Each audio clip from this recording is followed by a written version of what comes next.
Fire season in Oklahoma runs from the first frost in the winter through that spring green up. And we thought that some of you homeowners might like some tips on how you can adjust your landscape to protect your home from fire. And with us today to give us some tips is Professor Terry Bidwell. He's a Rangeland Extension Specialist with OSU, and he's going to give us some tips on how we can better safeguard our homes. And Terry, thanks for being with us today. It's good to be here. Now, why, in the first place, why are you interested in protecting homes from fire? Well, in our rangeland and forest research programs, we do a lot of prescribed fire to improve the landscape for agriculture, for wildlife benefits, and so forth. And as we work with that, we find that landowners that don't burn, and in many rural or wildland urban interface landscapes like we'd have around metropolitan areas, fire has been excluded from those areas for a number of years. And with that comes large fuel buildups, things like red cedar and other kinds of brush that can produce catastrophic wildfires and actually damage the landscape. So we're interested in letting homeowners know some of the things they can do to protect their property in the result of a wildfire.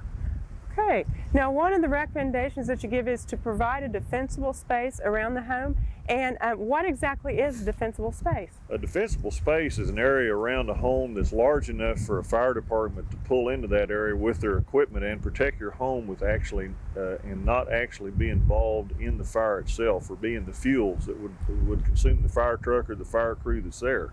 So, we recommend 150 feet around the home to be cleared of anything that might burn, so that when a fire crew is there to protect your property, they're not going to have a problem.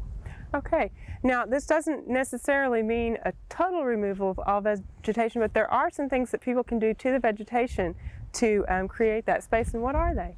That's right. One of the key elements in protecting your home is to not have ladder fuels. And think about a ladder. A ladder fuel is a type of fuel that would carry a fire from, say, a grassed area up to the canopy of a tree that would get into the roof line of your home. For example, a red cedar is a classic ladder fuel. It has low growing branches that are easily burned, and so if a fire moves into that red cedar tree, then it becomes involved and actually can carry up to the crown of other trees and start what we call a crown fire, which is really hot, burns fast, and can consume a home very quickly. Okay. Well, right here we've got an example of a tree that's been modified, and could you explain what they've done here? Yeah, this is a very old eastern red cedar, and the limbs have been removed in the bole of the trunk of the tree so that there's no space that could actually have a fire run up the side of the tree. The limbs are up, and this is what we call removing or pruning those limbs up high enough that you're unable to get this tree started with a fire.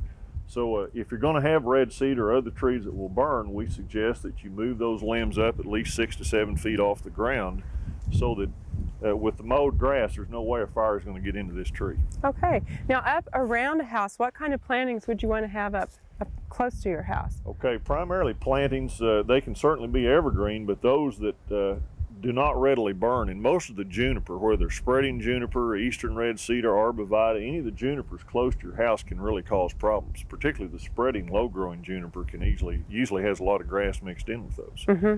So you'd want to use landscape plants that don't readily burn, and certainly not all the plants that are planted in Oklahoma do we have good knowledge about, but generally you could exclude the evergreens from being close to the house.